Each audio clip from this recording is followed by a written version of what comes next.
And now for the Q&A. Today's question for you is from Joe. Hi, Joe.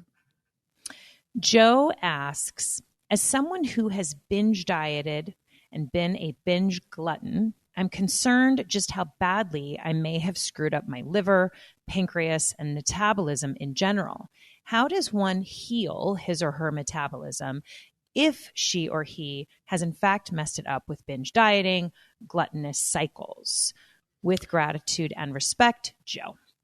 Joe, great question. Your metabolism, here's the thing. Unless you have like a thyroid condition or something else, your metabolism is just the amount of energy your body requires to function.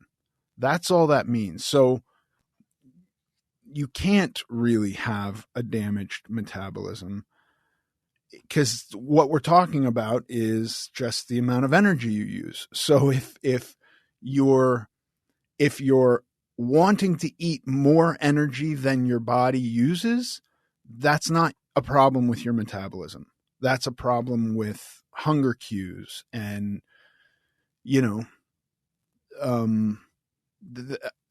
there could be all manner of reasons for that, but it's not like I require 3,000 calories a day, and I don't know how to explain this better. Like you're most likely your metabolism is fine. You just want to eat more than your body needs to produce the amount of energy your body needs to produce. This isn't a broken metabolism. This is a problem with needing to eat less, really.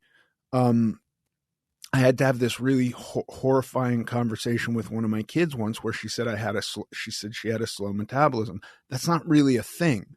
You just are eating too much. So I think, if you're consuming food and your body's not digesting it and your body's not getting the energy out of it, then there are certainly problems there that you could look at. But the slowing that your metabolism does while you're dieting comes back as soon as you start eating again. So if you're eating and gaining weight, your metabolism's not slow. Does that make sense? Your metabolism slows while you're dieting because your body is trying to conserve energy. And when it's said the metabolism slows, what is actually happening is you're moving less. So your body requires less energy to survive. That's what's happening. When they look at, like, a guy lost weight on a diet and should require X amount of energy for his size now, but in fact requires less energy, food, it's because his non-exercise active thermogenesis, which is all the movement that you do outside of going to the gym and exercising, has slowed because your body is sending signals going, there's not enough food, we're starving, slow down. It's not analytical thought. This is just stuff your body does. Your body will slow you down and stop making you move so much, which uses energy, so that you will stop starving and losing weight. So then to his question, because it sounds as though, and I don't mean to read into this, that maybe, he says I'm concerned, right? That he says, I'm concerned just how badly I may have screwed up my liver, my pancreas, my metabolism, and how does one heal? So are you saying, like, the don't liver, worry about the that pancreas, too much? The liver and the pancreas. No, listen, I don't want to tell Joe, don't go get your liver and pancreas checked out, because there could be another problem there. But as far as your metabolism goes, the mechanics of your metabolism slowing down from dieting is that when your body is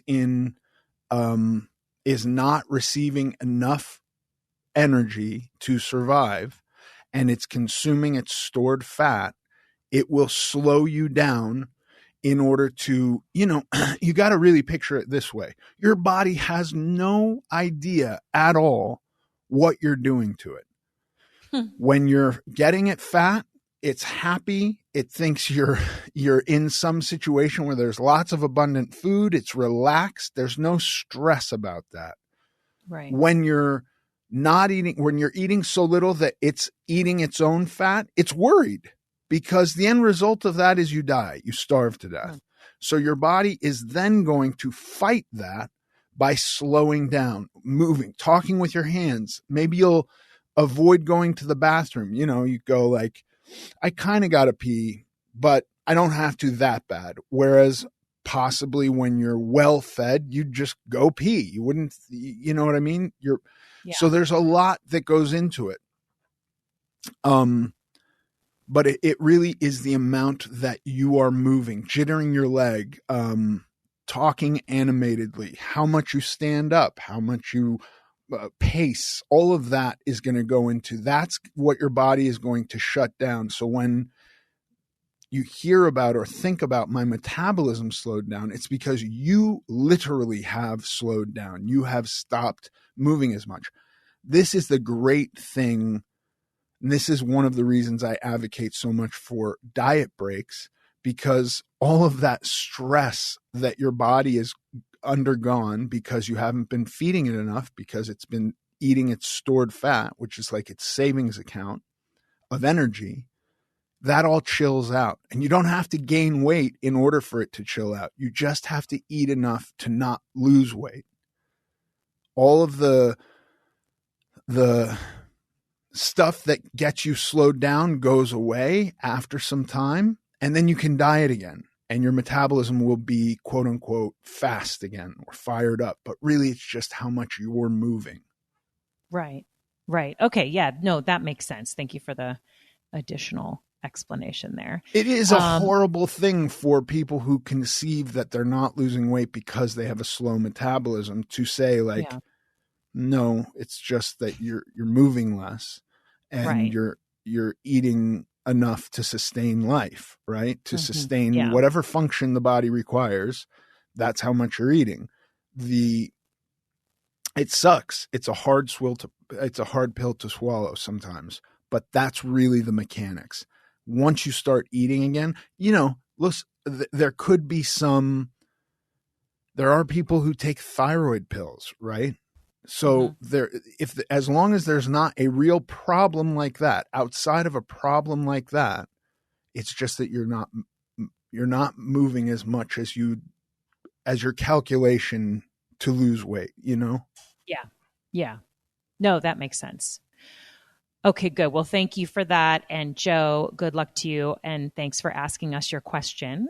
If anyone else has a question, we love to get your questions. Just email them to us at americanglutton.net.